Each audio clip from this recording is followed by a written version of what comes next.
It all started when I noticed something strange in my front yard, small bags hidden beneath the bushes, right near the mailbox. At first, I thought maybe some kids were playing a prank, or someone dropped something by mistake. But when it kept happening, week after week, I knew something was off. Living in a quiet, gated neighborhood with a strict HOA, things like this didn't just happen unless someone wanted them to. And that's when I started watching a little closer. Turns out, the person behind it wasn't a stranger or some random troublemaker. It was the HOA president everyone quietly called Karen. The same woman who always had a problem with my lawn, my car, even the color of my front door. She smiled at neighbors, but always seemed to be hiding something. What she didn't know. I'm not just a regular homeowner. I'm a DEA Special Agent and planting drugs in my yard. That's not just shady, it's illegal. I set up a camera. I waited. And what I caught on video changed everything. But it wasn't just about the drugs. What I uncovered led to a much bigger secret, something no one in the neighborhood saw coming. She thought she was above the rules. She had no idea who she was messing with. And this was only the beginning. So here's a little background, just to give you a clearer picture. I moved into this neighborhood about a year ago. It's the kind of place that looks perfect on the outside. Freshly trimmed lawns, smiling neighbors, weekend barbecues. But behind those perfect fences, there's drama. And at the center of it all was Karen, the self-appointed queen of the HOA. She had her clipboard, her rules, and this way of showing up exactly when you didn't want her to. People didn't really question her. Most were too tired, too busy, or just didn't want the hassle. She started picking on me pretty early. Complaints about my trash bins, my porch light, even how I parked my car. Just little things, but constant. At first, I chopped it up to her just being difficult. But when the weird packages showed up in my yard, I knew it wasn't random. They were hidden too carefully, placed in the same spot every time. I opened one. It was a small bag of white powder. That's when everything shifted. Why would someone risk everything to set me up like this? And why me, specifically? The more I looked into it, the more it felt planned. Deliberate. Like she wasn't just trying to get me in trouble. She wanted me gone. But I still didn't know why. Not yet. I knew I had to keep my cool. If Karen suspected anything, she'd go into overdrive. So I played it calm. I didn't report the drugs yet. I needed to gather more. I started setting up more cameras, trying to catch her in the act. It wasn't just about stopping the drugs. Something about the whole situation didn't sit right with me. There was more to it, something darker. I began talking to some of the neighbors. Most of them were hesitant, too scared to get involved. But there was one guy, Mark, who seemed to know a little more than he let on. He told me in hushed tones that Karen had been acting strange for months.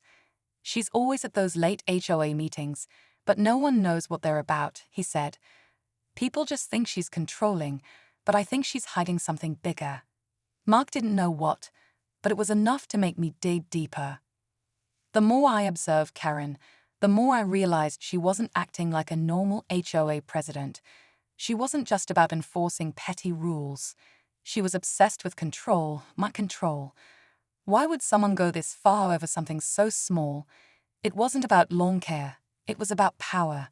And then one night, I saw her talking to someone in the shadows, whispering so low I couldn't catch the words.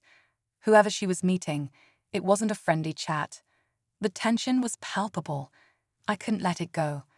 There had to be a connection between her, the drugs, and those secret meetings. But I couldn't figure out what the bigger picture was yet. The more I dug into Karen's life, the more I realized I was barely scratching the surface. I started following her after dark, keeping a safe distance, watching as she left the neighborhood and drove to a warehouse on the outskirts of town. My gut told me whatever she was doing there wasn't innocent. I needed to get inside that place. But I couldn't just waltz in. It was locked up tight, with cameras and security. That's when things got even stranger. One evening, I saw her pull up to the warehouse with a group of people. They were dressed in dark clothes, moving fast, almost like they were expecting someone to be watching. I snapped a few photos, my heart racing as I tried to get a clearer view. The tension was building. I was still missing the key to this whole puzzle. Why was she so involved in all of this? Then, the worst thing happened. I saw her walk up to my house. She was carrying a large envelope, looking over her shoulder like she was trying to make sure no one was watching. I panicked. Was she onto me? I quickly hid in the shadows, trying to stay out of sight as she walked up my front steps and dropped the envelope right on my doorstep. I waited for her to leave before I grabbed it. Inside, there was a stack of papers, plans, schematics, and names I didn't recognize. Something told me that I had just stumbled upon the missing link between Karen, the drugs, and whatever illegal operation she was running. But it wasn't enough. Not yet. And now I was too deep into this to back out. The walls were closing in. As I studied the papers, my heart skipped a beat. Among the schematics was a blueprint of my own house. I couldn't believe it. Karen had been watching me too. Not just for a few days, but for weeks. She knew my every move, every detail about my property. And that wasn't even the worst part. There was a list of names, but one stood out above the rest. Mark the guy who had been giving me information, the guy who I thought was just a concerned neighbor. I froze. How could I have been so blind? Mark had been feeding me information all along, but now it was clear he wasn't on my side. He was part of this operation. The realization hit me hard. Everything I thought I knew had just flipped upside down. Mark wasn't just a guy with insider knowledge. He was a player in this whole game, and he had been feeding me lies from the start. My pulse quickened as I thought about all the times I'd trusted him, all the times I'd confided in him. I needed to act fast. The papers in my hands were like a ticking time bomb. If Mark realized I figured it out, I wouldn't be safe anymore. I grabbed my phone to call for backup, but before I could dial, a loud knock came at my door. My heart stopped. I slowly moved toward the peephole, and my blood ran cold. It was Mark, and this time he wasn't smiling. He had that same look Karen always wore, the look of someone who had already planned their next move. He was here to finish what had been started. I didn't hesitate. I ducked down, grabbed the papers, and stuffed them in my jacket. As quietly as I could, I moved toward the back door, hoping to slip out unnoticed. But before I could make it, the door slammed open. Mark stood in the doorway, blocking my only escape. His eyes were cold, calculating. "You're not going anywhere," he said, his voice steady, almost too calm. I could feel the weight of the moment, the tension, the danger, the overwhelming realization that everything I'd been working for had led to this confrontation. "What's your endgame, Mark?" I asked, trying to buy time.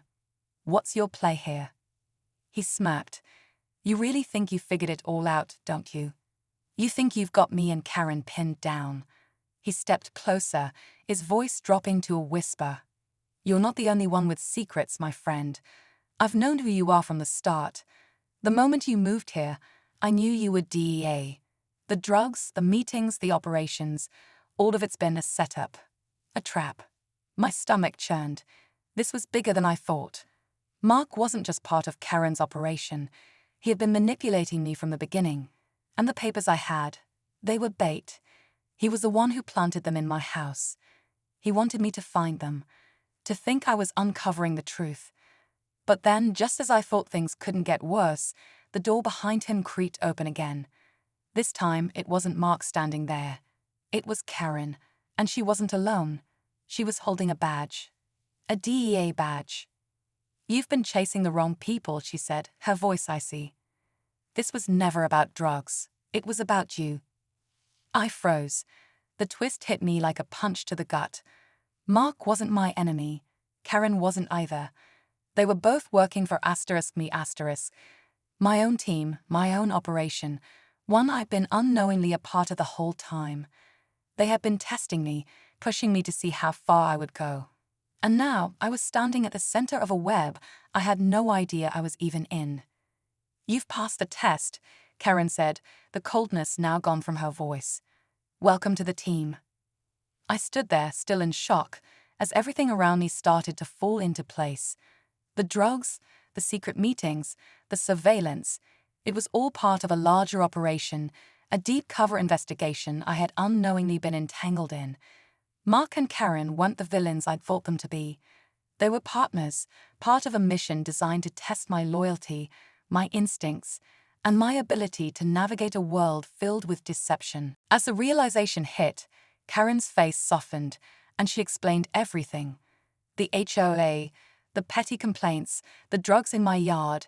It was all the carefully crafted ruse to see how I would react under pressure. "You were chosen for this, not just because of your background, but because of your ability to think outside the box," she said. "We needed someone who could play the game and still come out on top." I took a deep breath, the weight of it all sinking in. It wasn't just a test of skills, it was a test of character. I had passed, but at what cost? I realized now that this job, this life, wasn't about simple right or wrong. It was about the choices you made in the gray areas. As I walked away, I knew this was only the beginning of something much bigger.